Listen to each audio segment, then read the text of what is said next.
Welcome to Dining Delights. We're excited to share our passion for cooking and teach you how to make fantastic meals for your family and friends. These meals are going to be very impressive. We're going to teach you some basic culinary skills, tips and tricks, along with some easy to follow recipes, and the food you make is absolutely going to be fantastic. So our first menu we're going to do starting today is a steak au poivre, which is a steak with peppercorns. We're also going to do a pave potato. In French, pave means paver, so it's going to look like a little square paver potato. And then we're going to top it off with a cognac peppercorn sauce that is going to be absolutely fantastic. We're even going to flambe the cognac and make a nice fire and have some fun with that. But first thing we need to do is let's get down to business and start on our potatoes. Now, I have 3 potatoes here that I have peeled. These are russet potatoes, and all I did was peel them and put them in some water so they did not start to turn brown and oxidize. What we need to do is kind of dry one of these off, and we're going to square them off because we want a nice square shape for our pave potatoes. So we're going to start just squaring this potato off, just like this. And we want to make it similar to about a stick of butter is what I would kind of relate it to. We'll cut the ends off and we have a nice squared off piece. Now we can do multiple ones or just do this one to start with, but essentially we want to get nice fine cuts, so it's going to be a nice thin layer. To do that, we're going to use one of my favorite tools. This is a mandolin. Mandolin is very nice for making nice thin cuts. However, it is extremely sharp, and if you do not use it safely, it can turn around and bite you, and we don't want anybody to get hurt, so we're going to show you the right way to do it. I use a cut glove number 1. We also have a food holder that will hold it.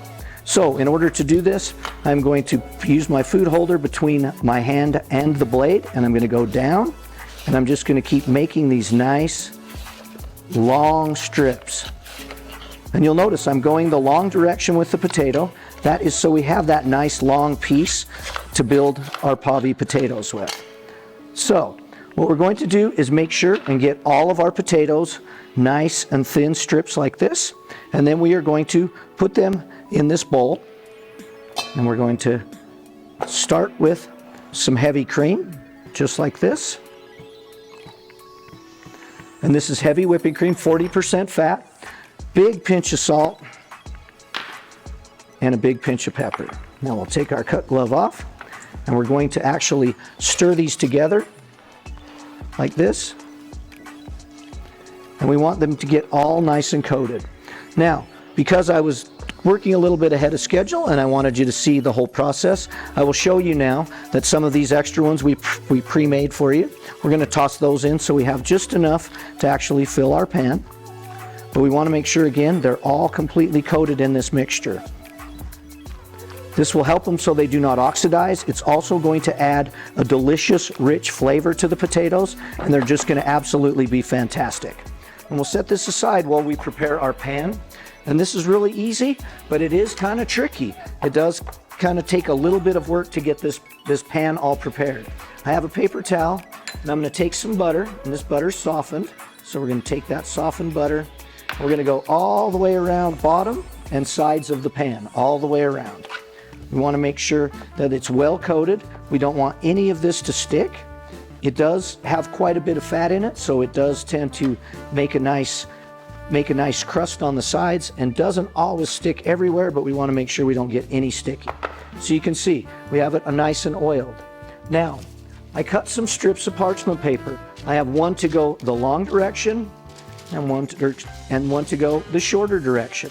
So what we're going to do is start with this long one, and we're going to lay it right in, and that butter should help it stick right down to the pan. And we want to have these nice little flaps over. That's going to help us get it out of the pan when it's all ready to cut and make our potatoes. And we're going to go this direction for the shorter side. Going to get that stuck right on there. Fold it down again just like this. And of course, you have a little bit of stuff sticking out. Okay, just like that. Now, we're going to take our potatoes, and you can see we're going to start layering them. And we're going to layer one layer along one side with slight overlaps. So we have slight overlaps, and then on the bottom, we will put one going the other direction. And we're going to layer these until we get a couple of layers, and you don't have to necessarily do them one at a time, but you do want to get them nice and layered evenly, just like this. Now, here is the real trick, and here is what will add that extra delicious flavor to your potatoes.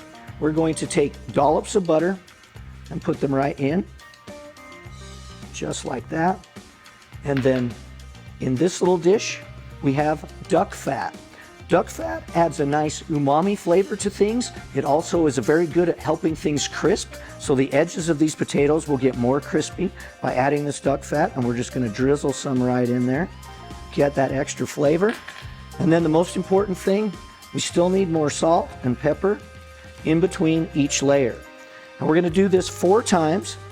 So once you have your layers 4 times,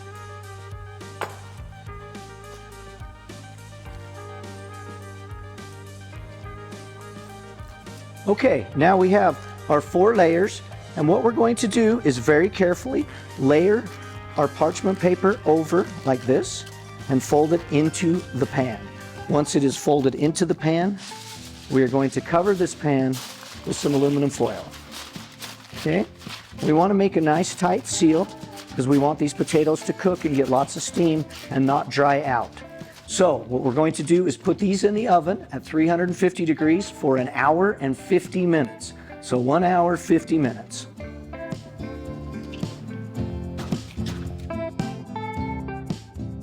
Our hour and 50 minutes is up. We're going to pull our potatoes out, just like this, lay them on a nice baking sheet. Now, we're going to open the paper, or aluminum foil, just a touch, so we can start to press it, and it's kind of hot, so be careful, into the potatoes like this. And we're going to lay the foil off to the side. Then we are going to take another pan and set it right on top and press it down firmly against the potatoes. We're going to let that sit and cool for about 45 minutes. Okay, now that our potatoes are cool, we're going to actually weight them down and start to compress them. So what I'm going to do is put some of these cans in there. They're going to get nice and firm. And at this point, we're going to take this, set it right on our baking sheet, and we're going to go right to the fridge with it overnight or a minimum of 6 hours. Okay, now pull these out. They've sat out overnight. We're going to take our little weights off here, and we're going to take our pan and look at it. You can see the folded up parchment paper, and we need to lightly go around the sides with a pie scraper, or you can use any type of sharp blade. Sometimes it does take something like a paring knife or something to go around the edges, but it should start to come out just like this. Okay, just like that. And let me show you how this looks. We will undo our parchment paper, and you will see a nice big kind of a potato brick, the beginning of pave potatoes. So what we will do is tear some of this off around the sides, and we are going to start in the middle and cut a section apart just like this, and one more.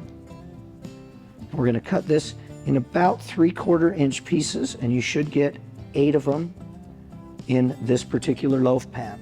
And you can see they're all kind of compressed and stuck nicely together. Now we'll get them off the parchment paper. Okay. And we want to see those beautiful layers just like that. Nice thin layers of potato. And we're going to set them on a plate, and we will actually fry these in just a minute and get them nice and golden brown. They are a little bit sticky, so be patient. You don't want them to fall apart. The tighter you can keep them, the better off that they will be once they get into the hot saute pan with some good oil and start to brown.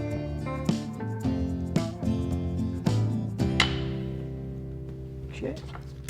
And these other two we'll save for later. So there we are, and we will get back to these in just a minute.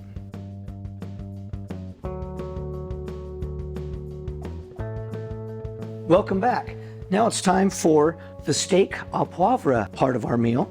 And steak au poivre means with pepper, so we are obviously going to use a lot of pepper into our steak. We also need pepper for our peppercorn sauce. Now, I have a mortar and pestle here, and I have some multiple colored peppercorns. I love multicolored peppercorns. They're absolutely delicious. I'm going to just kind of grind these up slowly. I just want to break them apart. Breaking apart peppercorns opens it up, starts to give a lot of extra surface area. When that surface area gets warm, that's what releases that delicious oil. So that nice pepper oil will release just perfectly into our steaks as well as our sauce. Having a few whole ones is okay. It doesn't have to be perfect. I consider this to be cracked pepper once they're just kind of broken up a little bit. By the way, if you don't have a mortar and pestle, all you need to do, put your peppercorns in a Ziploc like this, and you just put them at the bottom and mash it like this with a rolling pin. Absolutely works fantastic and is a much more simplified version, and it enables you to do the same thing and get the same result without having to purchase this extra tool. Okay, it looks like we have some nice peppercorns here. We're going to put them right back into the little dish here. Now, these are fillets cut from the tenderloin. These are center cut. What I'm going to do is season them first. I want a little bit of salt on the top, just like that. Then we're going to take some of our peppercorns and we're going to push some right on the top of each one. Okay, and then we want to start pressing them in. And what I do is kind of press and separate. I think it's important to get them nice and pressed in there, just on this side. And it doesn't have to be perfect. They don't have to have a ton, but we do want some to cook on there to give that added flavor. The rest will go right into our sauce. Now, this is kind of an unusual ingredient. This is coffee grounds. These are grounds perfectly powdered, almost to the point of what flour is, to that fine. And we're just gonna sprinkle some onto our steak. Pepper actually helps enhance the flavor of the meat and gives it a little bit more umami flavor. Now, we're gonna get our pan hot here, and we are going to sear these off so we have a base flavor profile for our sauce. So let's get our pan going, and we'll get some oil in there and we'll get cooking. Okay, our pan's nice and hot. We're gonna add some oil here, and you'll see that oil starting to get shimmery, shiny. As soon as it looks like it's shimmery and shiny, looks like it's taken on a life of its own, that's when we're gonna go in with our steak. Listen to that sizzle. That's what we want right there. Now, we're gonna finish these steaks in the oven, so all we're gonna do is get a nice crust on them, and we're gonna put them right onto our baking sheet, pop them in the oven, and then we'll move forward with the rest of our recipe.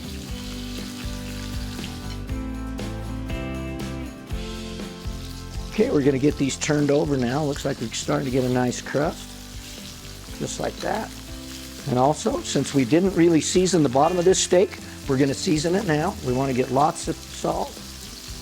Really cover it with salt. It takes a lot of salt to get through all that large sized beef we have.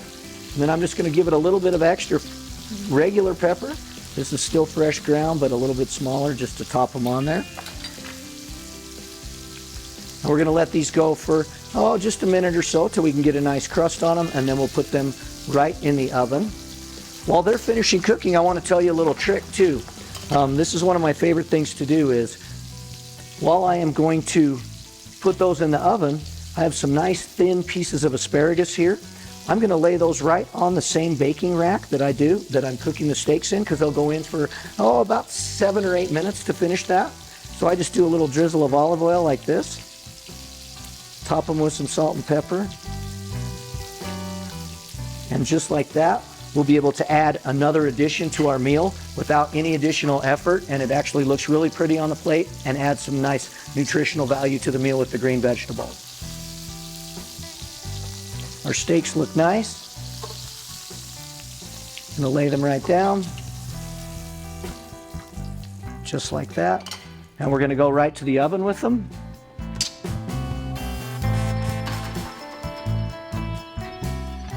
Now, while our pan's still hot, you can see that nice buildup of fond, that brown bits at the bottom.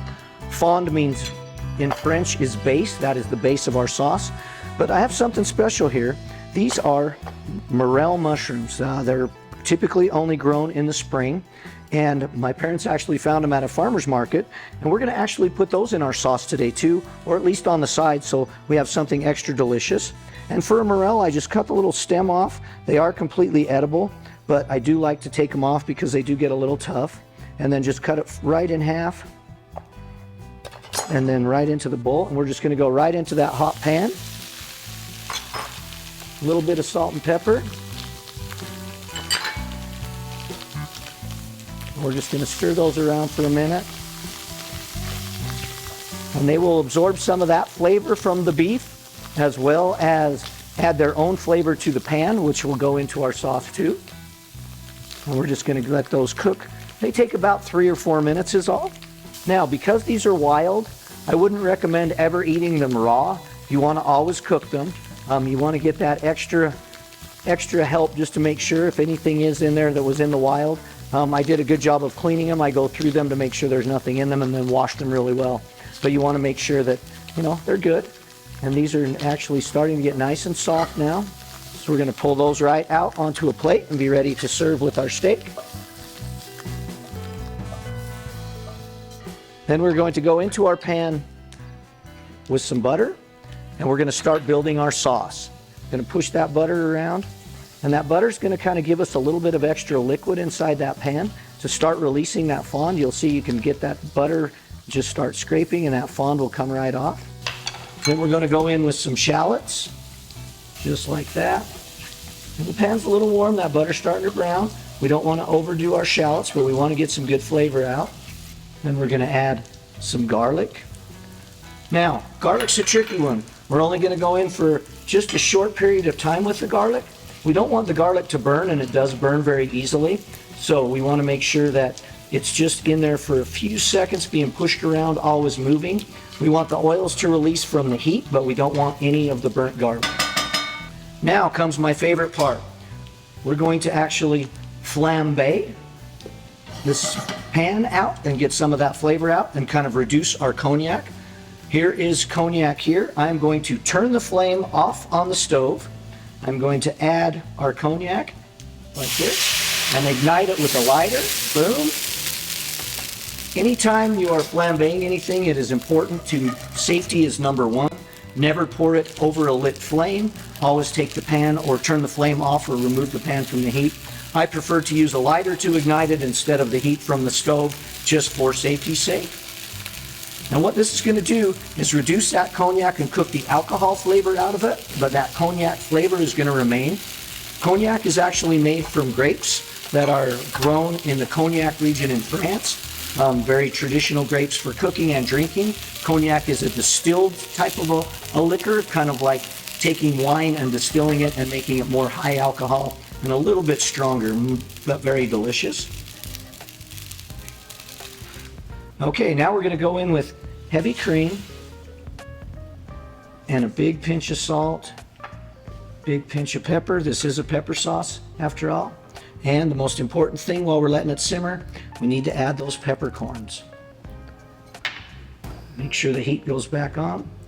And we're going to simmer this just until it is starting to thicken and becomes what in French is called nappe, which means coats the back of a spoon. And we're going to reduce it down until it's nice and thick, ready to make a delicious sauce.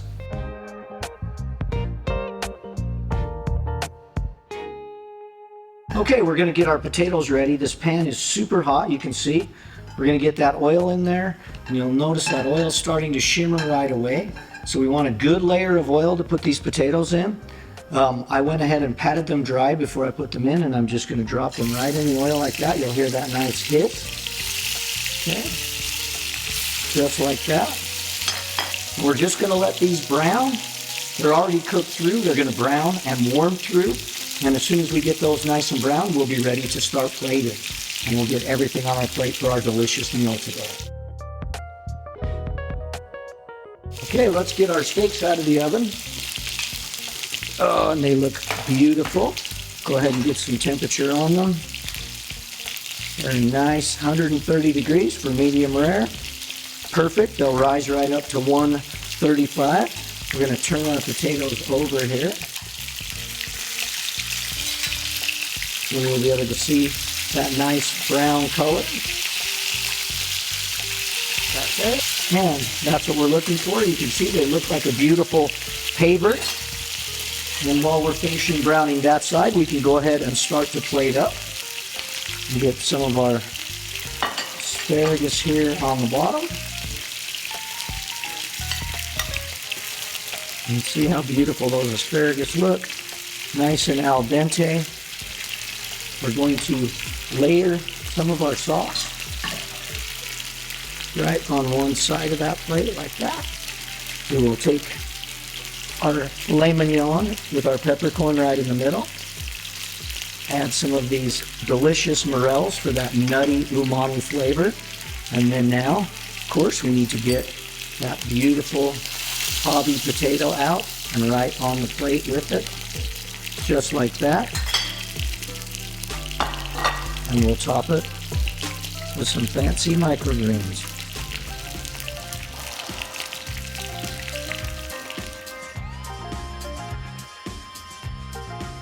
Thank you for watching today. It's been a pleasure cooking with you. All of these recipes, the steak au poivre, the pave potatoes, and the cognac peppercorn sauce are all available at cookwithchefchris.com, along with a lot of other recipes. So I look forward to cooking with you again. Thank you, and have a good day.